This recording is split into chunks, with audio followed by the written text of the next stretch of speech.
there lived a husband and wife. For a long time they already wanted to have a child, but he was not there. Oh. One day, my wife fell ill. The husband asked her what she wants the most.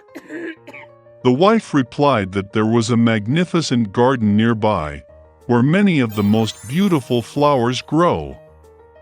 There is a beautiful Rapunzel in the garden. It looked so fresh and so green that she really wanted to taste it. But the garden was surrounded by a high fence, and no one dared to enter it, since this garden belonged to one witch. She possessed great power, and everyone in the world feared her. The husband loved his wife very much, and decided to get a Rapunzel for her, no matter what it cost him. And so at dusk he climbed over the stone fence into the sorceress's garden, in a hurry picked up a whole handful of green Rapunzel, and brought it to his wife. She immediately made herself a salad from it, and ate greedily. She liked this salad so much that the next day she wanted even more than before. The husband made his way into the garden again, but the witch was already standing in front of him. She glared at him angrily and said that he would pay a lot for stealing the Rapunzel. He asked the witch not to be angry, because he tore off the Rapunzel for his wife, who was very ill.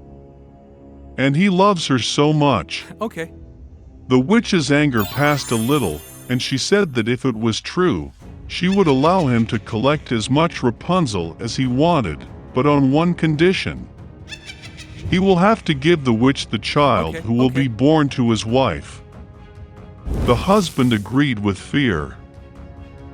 When the wife gave birth to a daughter, the witch immediately appeared, took the child with her, and named her Rapunzel. Rapunzel became the most beautiful girl in the world. When she was 12 years old, the witch locked her in a tower. That tower was in the forest, and it had no doors or stairs. Only at the very top was a small window. When the witch wanted to climb the tower, she called Rapunzel to pull her sides down. And Rapunzel had long, beautiful hair. She hears the voice of the witch, loosens her braids, ties them up to the window hook, and the hair falls down, and the witch then climbs up, clinging to them. Hello. Several years passed, and the king's son happened to ride a horse through the forest where the tower stood. Suddenly he heard singing, and it was so pleasant that he stopped and began to listen. Rapunzel sang it in her wonderful voice. The prince wanted to climb up. He began to look for the entrance to the tower, but it was impossible to find him. He once saw how the witch climbs up the braids that Rapunzel lowered her. And the next day, when it was already getting dark, the prince drove up to the tower and called Rapunzel. She heard, pulled her braids down, and the prince climbed up. Rapunzel, seeing that a man she had never seen came to her, was very frightened at first. But the prince spoke to her affectionately and said that his heart was so touched by the singing that he decided to see her without fail. Then Rapunzel ceased to be afraid, and when he asked if she agreed to marry him, she gave her consent and held out her hand to him. But they just did not know how to go down together. They figured out that when the prince came, he would always take a piece of silk with him, and Rapunzel would weave a ladder out of it. And when the ladder is ready, they will go down it together and leave. The sorceress did not notice anything until one day Rapunzel asked why it is easier to drag the prince up. The sorceress understood everything, got angry and clutched in rage at Rapunzel's beautiful hair. I wrapped them around my left arm several times, and with my right grabbed the scissors and cut them off. She took the sorceress into the dense thicket of Rapunzel and hid her there. She tied the severed braids to the window hook, and when the prince appeared, she pulled them down. The prince climbed up and saw the witch. She looked at him with her malicious look and said that he would never see Rapunzel. The king's son was beside himself with grief and jumped out of the tower in despair, but the thorny thorns of the bushes, on which he fell, gouged out his eyes.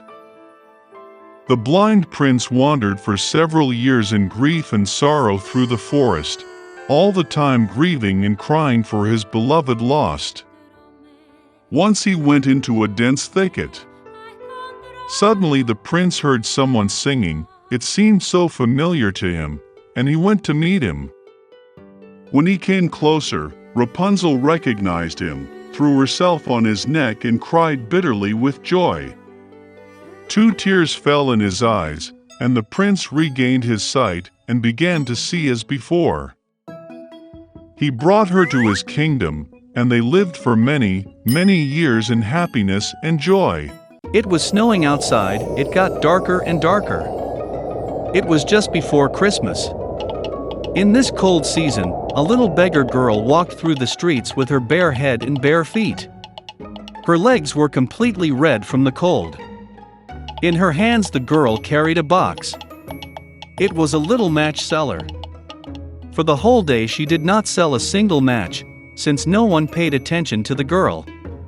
She could not return home, because that day she did not help out a penny. The girl had no choice but to wander the streets further. Finally the girl found a cozy place around the corner of the house. She sat down on the frozen ground. The girl felt even colder. Her hands were completely frozen, and her fingers ached from the cold. She couldn't take this pain anymore. The girl timidly took out one match. With trembling hands, she struck a match against the wall. The match flashed brightly and began to burn with an even light flame, like a tiny candle. The poor girl shifted it from hand to hand to warm her fingers. She imagined herself sitting by a large fireplace in a beautiful room. This made the girl even warmer. But suddenly, the flame went out. The fireplace disappeared, and only a burnt match remained in his hand. The girl lit another match. To prevent the wind from blowing, the poor thing turned to face the wall. The girl looked at the match, and the wall suddenly disappeared. A large, elegant room appeared before her eyes. There were many different foods on a set table with a snow-white tablecloth. The girl wanted to take a piece of meat, but the match went out, and a cold, damp wall again stood in front of the poor thing. The girl lit another match. Now she was sitting in front of a luxurious Christmas tree. This tree was much taller and more elegant than those that the girl had ever seen.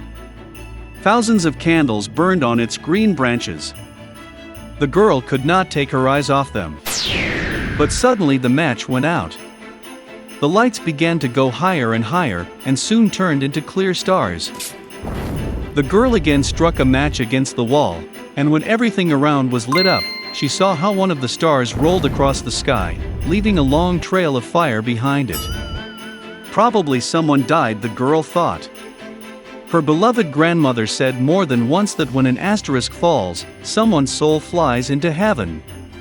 And suddenly, her kind and affectionate grandmother appeared in front of the girl. She appeared for a short moment. And then the match burned out in the girl's hands. The image dear to her vanished. The girl hastily struck all the matches remaining in the pack, just to see her grandmother again. The matches flared up so blindingly that it became brighter than during the day. The grandmother appeared in front of the girl again. She had never seen her as beautiful as she is now. The girl dreamed that it would never end. Grandmother took her granddaughter by the hand, and together they flew high into the sky where there is no hunger, no cold, no fear. The little girl felt extraordinarily good. And just at that moment a star flew across the sky. On a frosty morning, around the corner of the house, they found a little girl lying under the wall. Her eyes were closed. A blush played on her cheeks. An affectionate smile lit up her face. There were a lot of burnt matches around the girl. No one had any idea what miracle she happened to see, and among what beauty they, together with their grandmother, met this Christmas night.